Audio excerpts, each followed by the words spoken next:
So as I was saying, David, there's a certain kind of source code that we have. We have got to jot that down in our particular text editor, right, or a terminal. Okay. Once you're done with that, you have to save the file with the particular extension called as .java. Okay. And for the sake of flexibility and ease, what we can do is we can make a separate folder for the programs and save them over there, right? All right. Now we come to the part of compiling the program. How do we do it? Okay, so we go to our terminal window. Okay, we route it to a particular folder where we have saved the file. Okay, and then there's a particular command for which you have to execute in order to compile the source code. The command is javac and space and the file name. In our case, it would be javac space hello.java. Okay, during the compilation, Java adds a file to the disk called filename.class, or in this case, hello.class, which is the actual bytecode.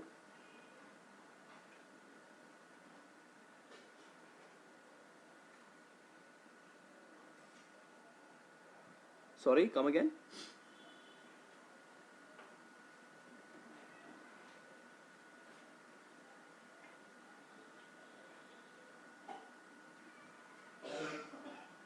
No. Yeah, but this converts into a particular file that has the .class extension. This converts that particular hello.java file into a new file called as hello.class. Okay, which is something called as a bytecode. It is the machine understandable code which it converted from a normal English language to the machine code. Okay, so that stage is complete. Compiling phase is completed. Now moving ahead, we are going to make it run. We are going to actually make it interpreted by the machine. To run your Java program, type in the command java and the file name without any extension. In our case, it would be java and hello.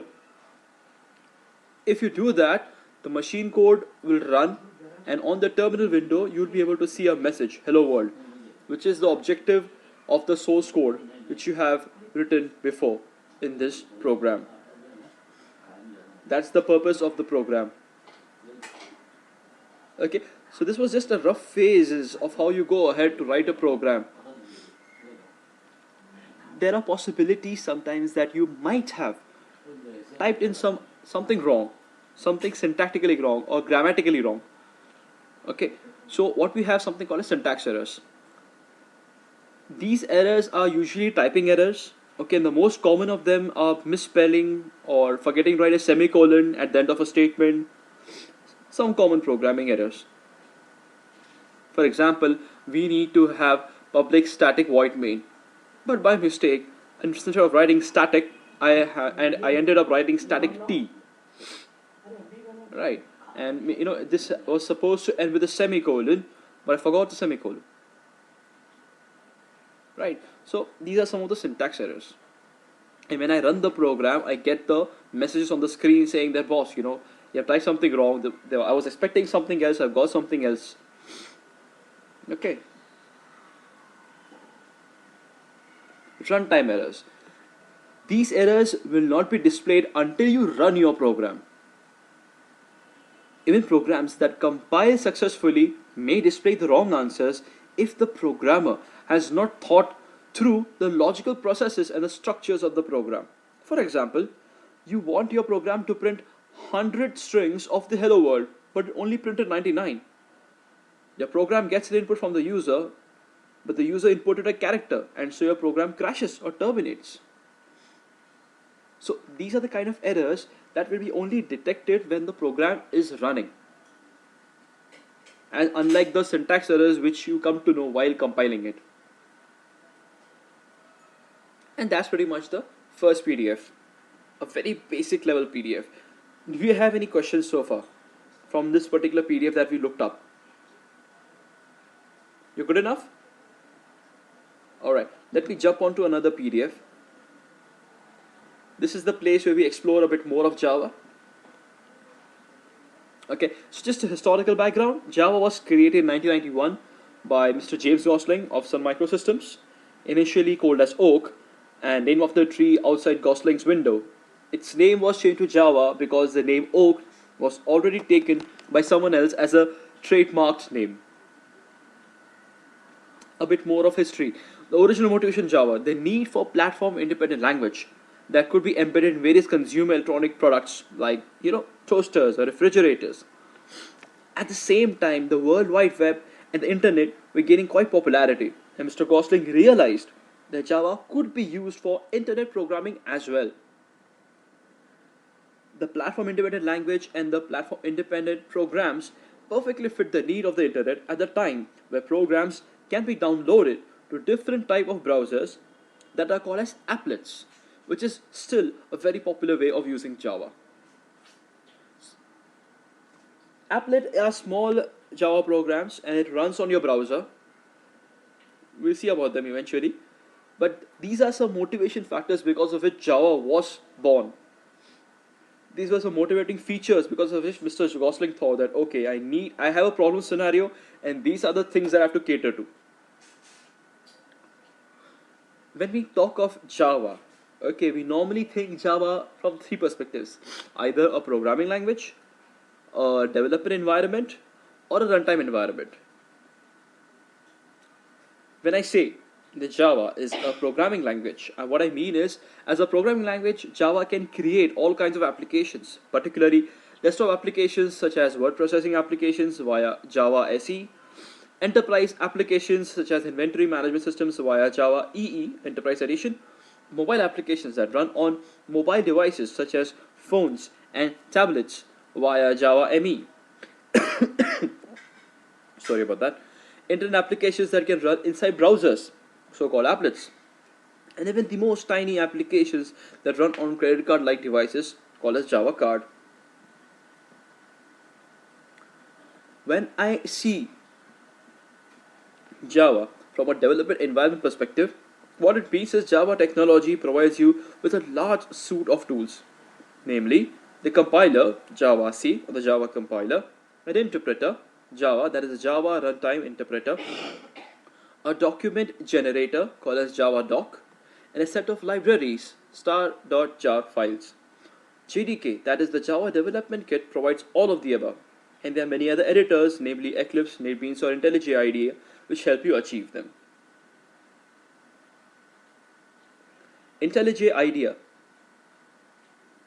that is also another, it's an editor. The way you have Eclipse and NetBeans, IntelliJ is also an editor. Okay. Now, Java technology as a runtime environment. What does that mean? That means Java applications run over Java runtime environment, the JRE. JRE is also called as the Java Virtual Machine. Examples: JRE over which a desktop application runs, java.exe. JRE built in a browser, or a JRE that comes bundled up with a server, or JRE that is running on mobile devices. It is these JREs of all these diverse set of platforms that provides the common runtime environment for Java programs, namely write once, run everywhere.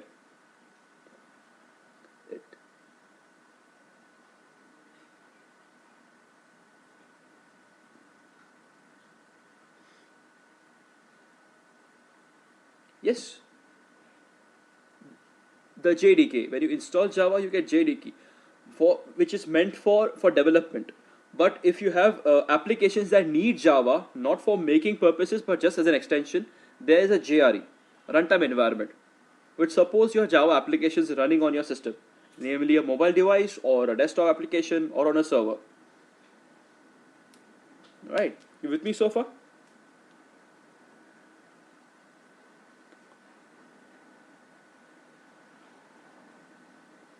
Absolutely. Cool. Should I go ahead? Cool. On an overview level, Java platform is divided into three editions: the Micro Edition, the Standard Edition, and the Enterprise Edition. Micro Edition caters to the Java technology for enabled devices like mobile phones.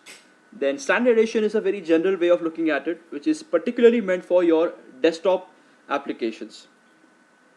And the server level applications, the server groups are catered by the enterprise edition.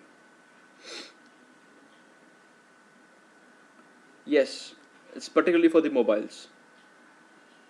But don't confuse this with Android. Android still uses SE, Java SE. Does not use the Java micro edition. They are two different things. On a broader perspective, you have the Java EE, that is the Java Enterprise Edition, then your Standard Edition, which we are going to focus on, okay, and then you have those tiny devices running the JVM for some Java enabled applications, as you can see on the pictures.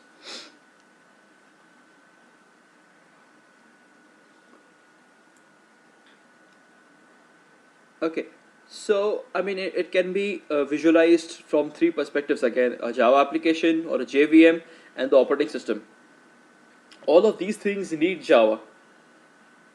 The applications that you make need the Java running in the background so that you're able to make it. The Java virtual machine is the one responsible for running applications without you actually installing the JDK, the development kit. Okay. Sorry? Sure, please.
Hello.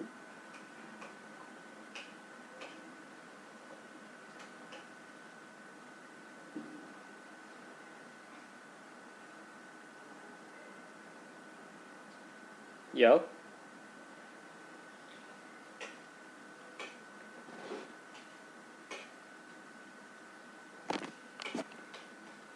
Hello. Yes, I can. Yes, go ahead. No problem. Are you done? Are you done with that? Okay, no problem.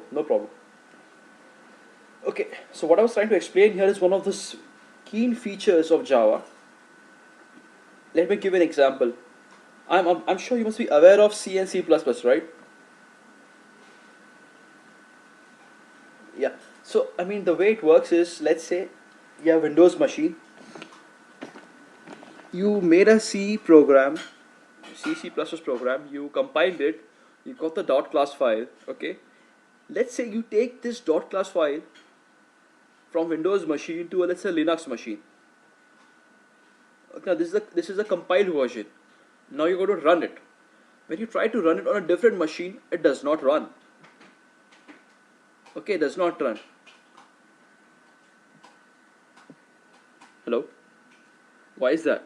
It's made that way. The interpreter that's responsible for running the program is made that way. Whereas, if you talk of Java, okay, it converts, let's say again, the same scenario, Windows machine, the Java program is executed, okay, we get the .class file. In this case, if the .class file is taken to another environment, let's say a Linux environment, and there if you try to run the program through the interpreter, it does run. It actually runs. It's because of this particular JVM, the Java Virtual Machine. It's made in such a way that it has those components that detects this bytecode and runs it immaterial of the source where it was created. This is one of the heaviest benefit Java has as compared to other programming languages. And I'm sure you must be aware of this by now. The phases of how we go ahead. We have the editor first. We write the hello world.java. Then we take it through the Java compiler. Okay, only one time. We get the .class file. And then we can take this .class file or the bytecode and run it as many times as you want through the Java interpreter. So, I mean, the way we go.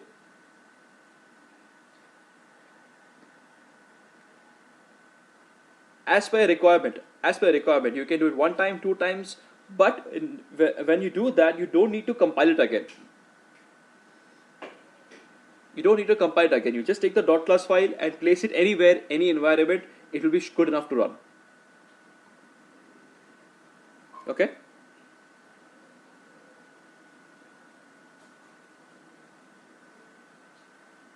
.class file, which is called as the bytecode.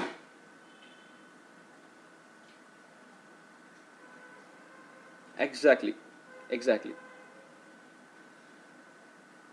Okay, so the first stage will be writing the program, and the tools will be our text editor, and we have to save the file with a .java extension.